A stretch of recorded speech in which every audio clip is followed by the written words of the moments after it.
A Sagrada Doutrina Espírita. A doutrina espírita é um ensinamento sagrado que todos nós devemos respeitar. Portanto, jamais pode existir espaço dentro da Sagrada Doutrina Espírita para as competições estéreis e de baixo nível, mas sim pode e deve existir uma saudável competição por se melhorar a si mesmo e fazer o que lhe é devido da melhor e mais agradável maneira possível. Essas competições estéreis são aquele estrelismo, cada um quer conquistar seu destaque. Eu sou o dirigente da reunião tal, eu sou o dirigente do departamento X, departamento Y. Tudo é remanejado. Todas as casas espíritas têm um espaço de 2, 3 anos para cada dirigente exercer uma função. Depois ele passa a dirigir outra coisa, ou passa a integrar outra equipe, e ele vai ser importante onde ele vai estar. Temos que saber respeitar isso para evitar esse estrelismo. Pois qualquer ação diferente dessa é sintonizar com as trevas e prejudicar-se a si mesmo. E o conjunto de trabalho sagrado que todos nós devemos colaborar para que o pomar divino possa nos dar os frutos, de cujo néctar alimentarão os espíritos que trabalham no bem e os que precisam da assistência, com a mais pura luz, a luz do amor divino que deve crescer em cada um de nós. A linguagem poética típica dos orientais nos faz refletir da importância que nós temos dentro da nossa tarefa, da importância que nós temos dentro da casa espírita, dentro do movimento espírita. Todos nós temos essa importância. Todos nós temos que estar imbuídos dos melhores sentimentos para melhor realizarmos. A mensagem é muito poética, mas poética também é a vida. Que tipo de frutos nós vamos colher dentro de onde nós estamos trabalhando? Um jiló, que amarga, mas é remédio? Ou uma cereja doce, que também é remédio, alimenta. Fazendo essa comparação, nós vamos sempre refletir na importância de realizarmos da melhor forma possível o nosso trabalho. Lembrando que estamos num momento de transição planetária, conforme falamos no estudo anterior. E dentro dessa transição planetária, nós temos que saber que frutos nós vamos colher daquilo que nós estamos plantando, daquilo que nós estamos fazendo, daquilo que nós estamos realizando. Vamos observarmos-nos. Lembrando que a união de nossos sentimentos faz a força da nossa vitória. Vamos unir os bons sentimentos, vamos unir objetivos superiores, vamos pensar num país justo, num mundo justo. Ah, mas existe expiação. E que tem expiação, que tem a prova, mas nós temos que trabalhar para que o planeta chegue na regeneração onde todos saberão exercer suas funções com respeito e com responsabilidade. Precisamos aprender a servir com Jesus. Precisamos aprender a trabalhar na edificação do bem, na construção de um mundo melhor.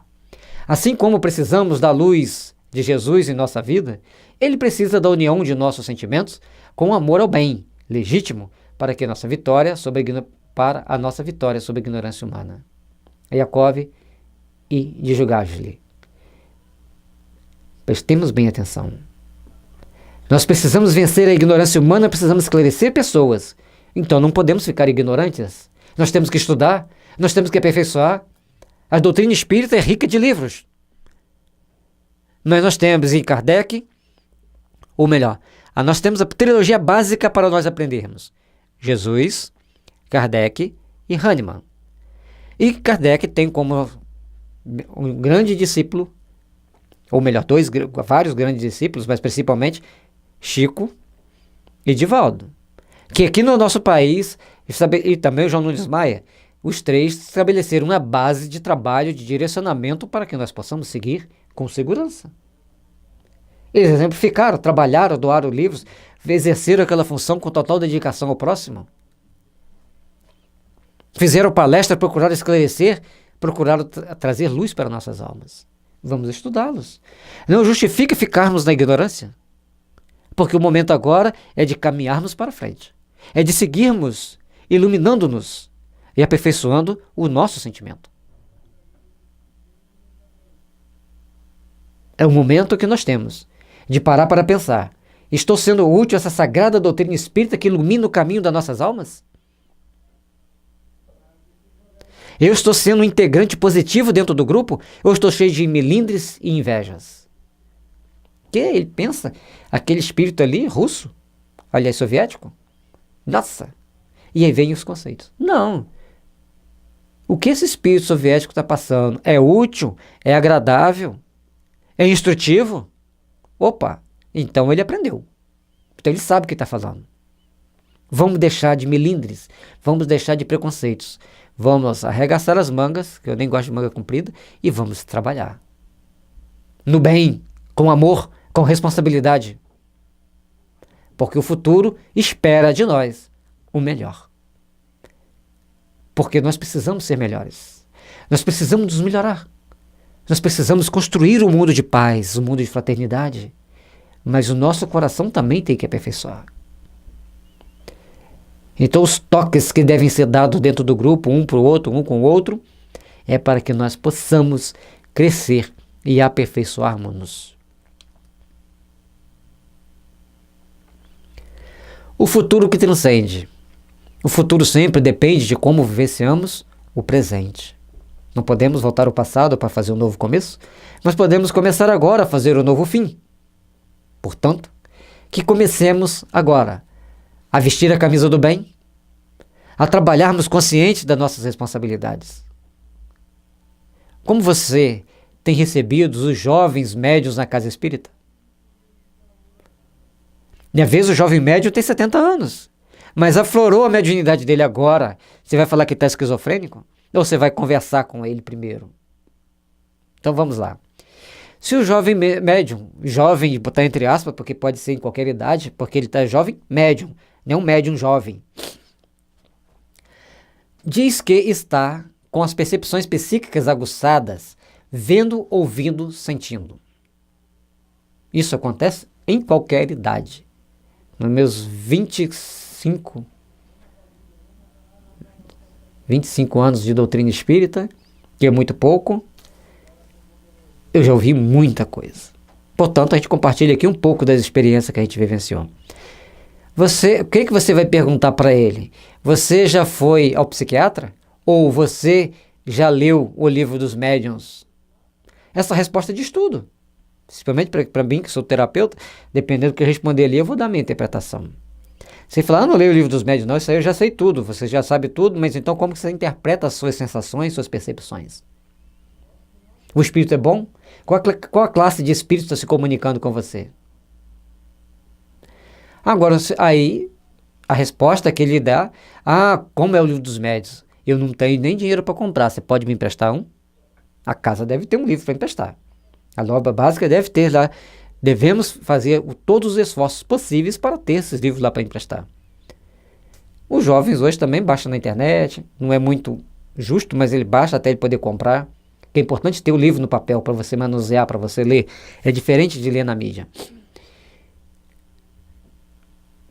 Dependendo dessa resposta que ele der, das condições que ele apresentar, você vai ter que ter a sensibilidade de dizer que você vai ajudá-lo ou não. Mas nós não somos psiquiatras. O Sérgio Felipe de Oliveira tem uma palestra na internet que ele fala que o dirigente espírita, que os espíritas experientes têm que saber identificar se a pessoa é médium ou se ele está desequilibrado. Pelo menos fazer uma tentativa de ajudar a pessoa. No mínimo, fazer uma tentativa de ajudar a pessoa. Você é médium, você está tomando esse remédio aí, não serve para nada não, isso aí vai te fazer mal. Para de tomar os remédios e treine a sua mediunidade. Isso é loucura. Está tomando um remédio? Ajude-o dentro do possível. À medida que ele for se sentindo melhor, oriente-o a conversar com o seu psiquiatra, seu neurologista, seja quem estiver cuidando dele. Não bote a mão em cumbuca. Tem uma pedra de ouro, mas também tem vários escorpiões venenosos ali dentro. Porque você não sabe como que ele agia. Ele está dopado, então ele está lá sereno. Você tirou aquele remédio dele, ele vai despertar aquilo que tem dentro dele. Você pode lidar com isso? Você sabe lidar com isso? Você consegue lidar com isso? Ou você depende de mais informações? Isso é importante a gente fazer, essas observações, é importante a gente fazer esses estudos. Se o jovem diz que está com as percepções psíquicas bloqueadas, Aí ele fala para você assim: preciso desenvolver a minha mediunidade para melhorar a minha vida. Você precisa de educar a sua mediunidade. E aliás, mediunidade bloqueada, nós vamos ver no capítulo 17 e 18, às vezes é para a própria segurança do médium. Eles interrompem as percepções, deixam o médium caminhar, mas ele tem que continuar exercendo todas as suas funções que ele exercia antes, todos os trabalhos dele normalmente. Porque se ele se afasta, aí vem as complicações. Se ele continua desenvolvendo seus trabalhos com responsabilidade, meditando nas possíveis possibilidades daquilo ter acontecido, ele vai começar a crescer, vai tendo suas percepções de volta com mais segurança. Se ele se revolta, ele acaba perdendo tudo, e às vezes até a saúde. Que mediunidade é para ser educada e vivenciada com respeito e responsabilidade. Caprichar no meu fluminense aqui, né? Porque a gente precisa de trabalhar a mediunidade com respeito e responsabilidade. A Sagrada Doutrina, baseado a Sagrada Doutrina Espírita, que tanto nos ilumina a mente, que tanto nos esclarece o coração.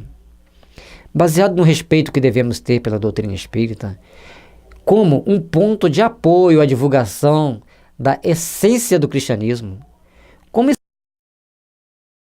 estamos agindo na tarefa diante de nossos companheiros de trabalho social cristão para melhor servir e ajudar a fazer as tarefas e divulgá-la na sociedade e nas redes sociais.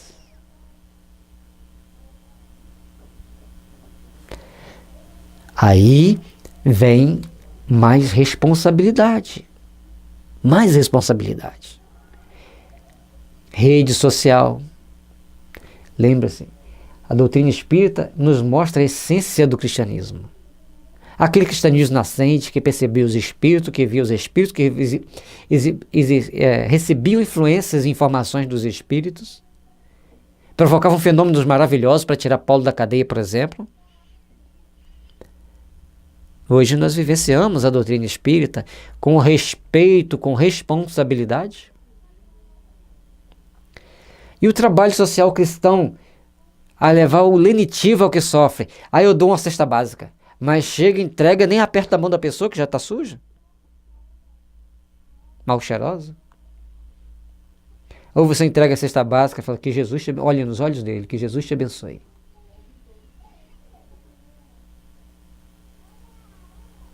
É de fórum íntimo, mas é responsabilidade de todos nós.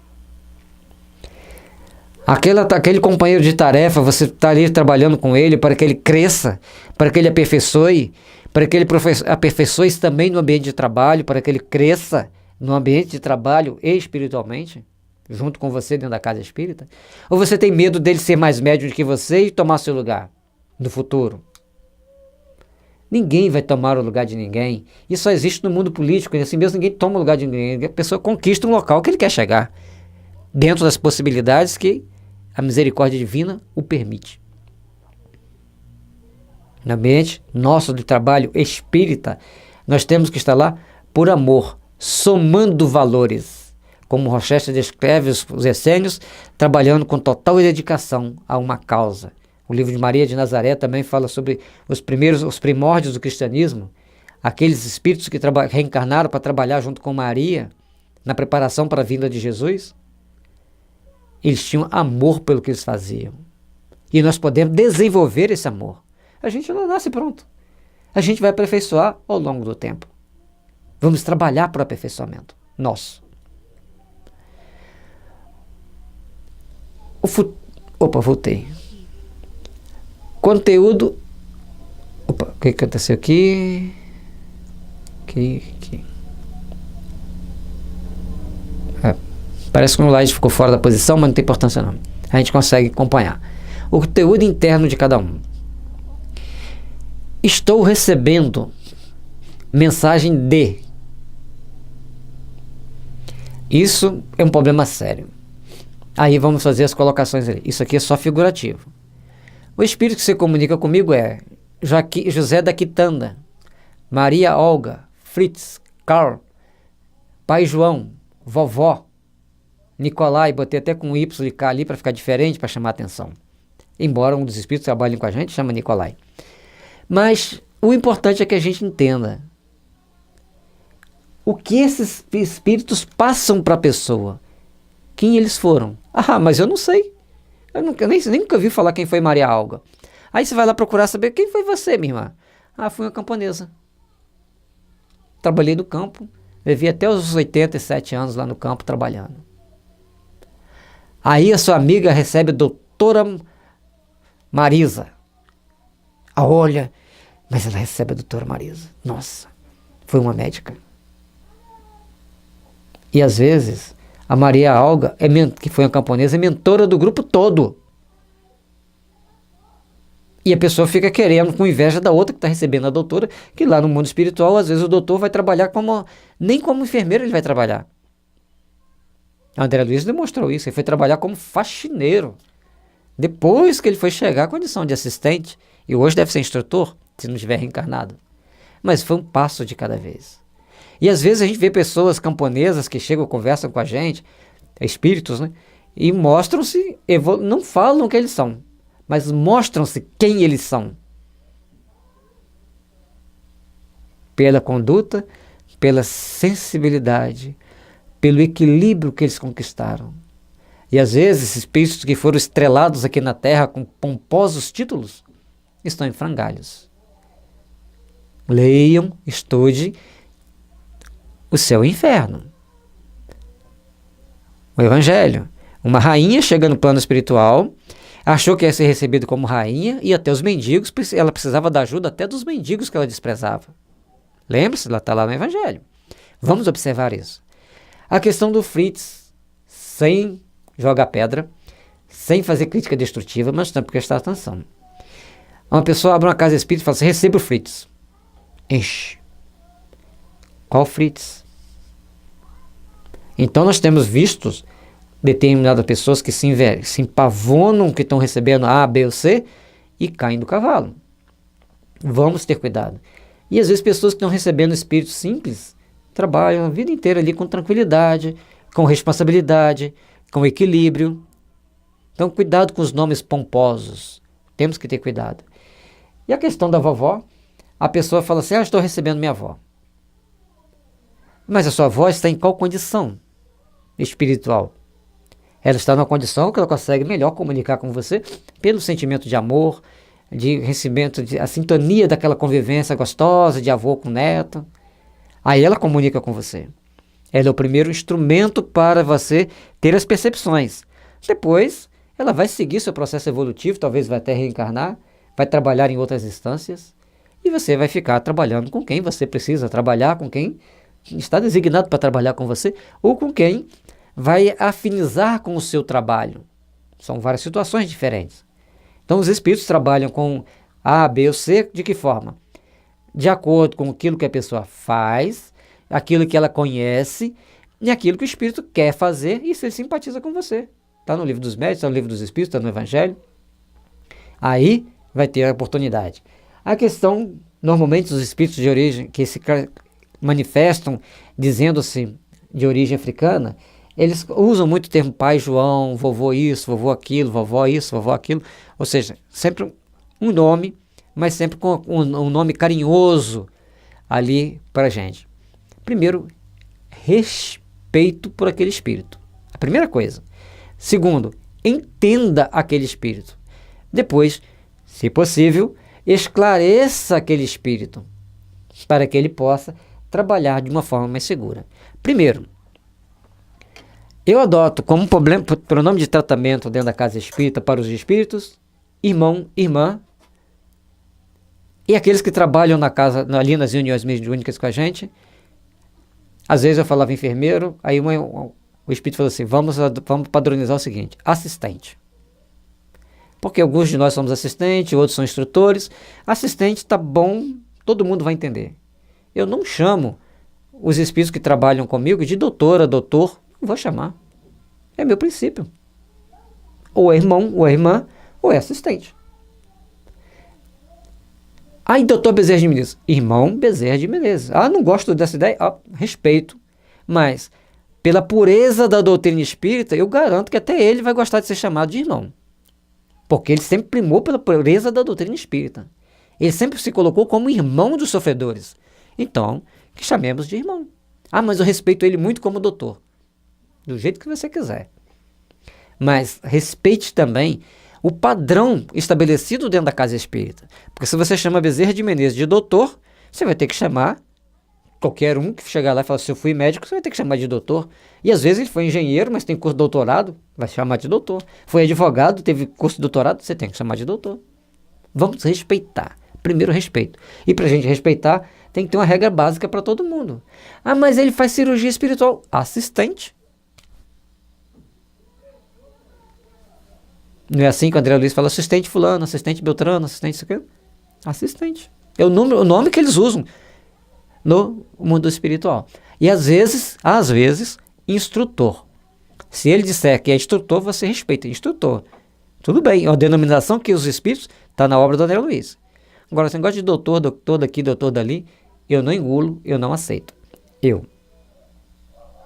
Você imagine, uma pessoa foi coronel, aí ele chega lá para começar a ser o mentor de uma campanha do quilo. Aí você fala, quando ele passar a mensagem, coronel fulano de tal, já assusta. E às vezes o coronel chega no plano espiritual, ele vai pedir a Deus para um cabo vir socorrer ele, porque o cabo vivenciou as dores humanas, vivenciou as dificuldades humanas, vivenciou situações que o levaram a refletir para respeitar o ser humano. E o coronel, com o status e as responsabilidades de coronel, ele não teve essa oportunidade de entender a alma humana. Ele entendeu como dar ordens, como impor situações, porque é da função dele. E então vamos saber respeitar. Nada de virmos com títulos, o título que eles recebem, irmãos e assistente. Sei que eu vou tomar pedrada por estar falando isso, mas está lá no item 198, 199 do Livro dos Médiuns, o Sócrates colocando. Kardec, quando fez o capítulo 16, você vai tomar pedrada, mas que deem pedrada. Os bons perseverarão. E nós vamos perseverar, ensinando a sermos mais simples, a sermos mais seguros, e dentro dos padrões de estabilização da doutrina espírita para ver mais harmonia entre as colocações, vamos colocar assim. Tem gente que fala comandante, não sei das contas, comandante estrelar. Pois, gente, se um comandante estrelar vai chegar para uma reunião mediúnica, passando mensagens, se essa equipe não faz um trabalho de respeito ao ser humano, de auxílio aos necessitados, eu tenho minhas dúvidas. Porque eu sigo Kardec. Suspeite dos títulos pomposos, dos nomes pomposos. Por isso eu estou falando aqui. Então, irmão, irmã, assistente. É os 3 títulos que a gente vai existir dentro da casa espírita. E se eles se identificarem como instrutores, a gente chama de instrutor.